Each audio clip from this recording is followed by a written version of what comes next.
सबक जो हम महाभारत से सीख सकते हैं। अधूरा ज्ञान खतरनाक होता है।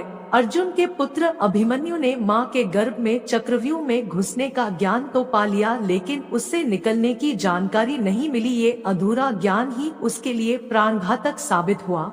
सदैव संदेह करने वाले व्यक्ति के लिए प्रसन्नता ना इस लोक में है, ना ही कहीं और। जो मन को नियंत्रित नहीं करते उनके लिए वह शत्रु के समान कार्य करता है। यदि व्यक्ति स्वयं पर अभिमान करने लगता है तो उसको भी अंत में दुर्योधन जैसी मौत मिलती है।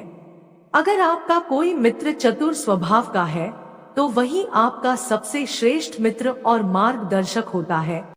नारी वह धुरी है जिसके चारों ओर परिवार घूमता है। किसी और का काम पूर्णता से करने से कहीं अच्छा है कि अपना काम करे, भले ही उसे अपूर्णता से करना पड़े। जिसने पहले तुम्हारा उपकार किया हो वह यदि बड़ा अपराध करे तो भी उनके उपकार को याद करके उसका अपराध को क्षमा कर दो। किसी के प्रति मन में क्रोध रखने की अपेक्षा उसे तत्काल प्रकट कर देना अधिक अच्छा है। जैसे पल में जल जाना देर तक सुलगने से अच्छा है। ये इंद्रियां ही स्वर्ग और नरक है। इनको वश में रखना स्वर्ग और स्वतंत्र छोड़ देना नरक है। जहाँ स्त्रियों का अपमान होता है वह समाज विनाश के रास्ते पर चल रहा होता है। अहंकार मानव का और मानव समाज का इतना बड़ा शत्रु है जो संपूर्ण मानव जाति के कष्ट का कारण और अंततः विनाश का द्वार बनता है। मनुष्य अपने विश्वास से निर्मित होता है। जैसा वो विश्वास करता है वैसा वो बन जाता है। परिवर्तन इस संसार का अटल नियम है और सबको इसे स्वीकारना ही पड़ता है, क्योंकि कोई इसे बदल नहीं सकता।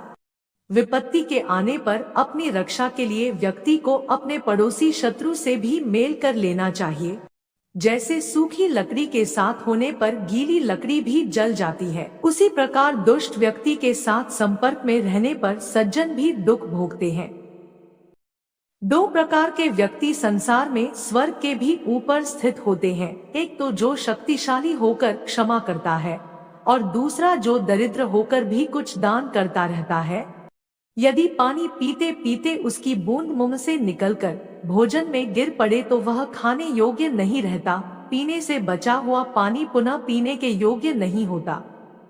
सच्चा धर्म यह है कि जिन बातों को इंसान अपने लिए अच्छा नहीं समझता दूसरों के लिए भी न करे।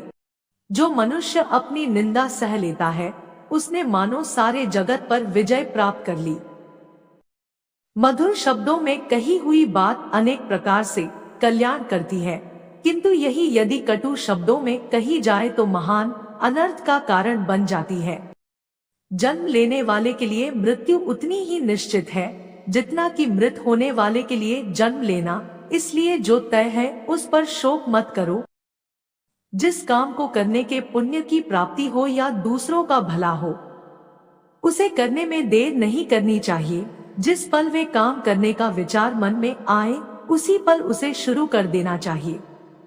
पुण्य कर्म जरूर करना चाहिए, लेकिन उनका दिखावा बिल्कुल भी न करे। जो मनुष्य लोगों के बीच तारीफ पाने के लिए या दिखावे के उद्देश्य से पुण्य कर्म करता है उसे उसका शुभ फल कभी नहीं मिलता।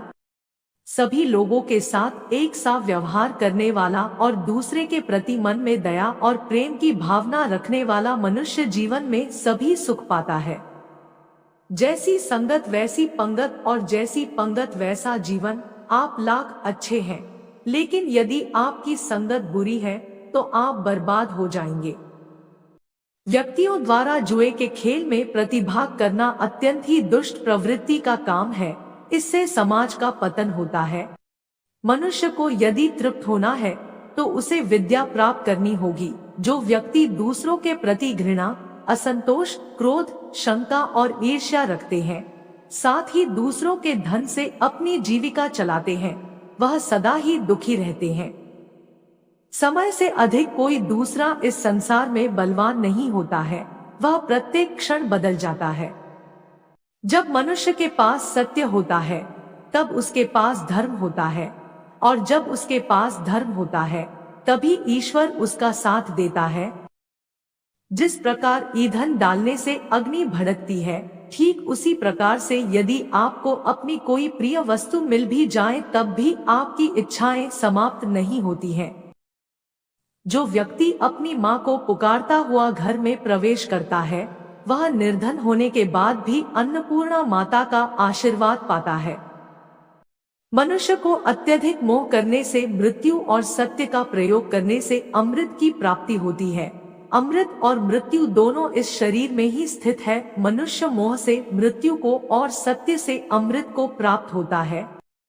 यदि अपने पास धन इकट्ठा हो जाए तो वह पाले हुए शत्रु के समान है, क्योंकि उसे छोड़ना भी कठिन हो जाता है। जैसे तेल समाप्त हो जाने पर दीपक बुझ जाता है, उसी प्रकार कर्म के क्षीण हो जाने पर भाग्य भी नष्ट हो जाता है। नारी प्रकृति की बेटी है, उस पर क्रोध मत करो, उसका हृदय कोमल है, उस पर विश्वास करो। उससे मत डरो जो वास्तविक नहीं है, ना कभी था ना कभी होगा। जो वास्तविक है वो हमेशा था और उसे कभी नष्ट नहीं किया जा सकता। जो मनुष्य अपने माता पिता की सेवा पूरे मन से करते हैं, उनकी ख्याति इस लोक में ही नहीं बल्कि परलोक में भी होती है। दोस्तों, अगर वीडियो अच्छी लगी हो तो हमारे चैनल को लाइक, शेयर और सब्सक्राइब करें और आपकी इस पे क्या राय है हमें कमेंट बॉक्स में जरूर शेयर करें। धन्यवाद।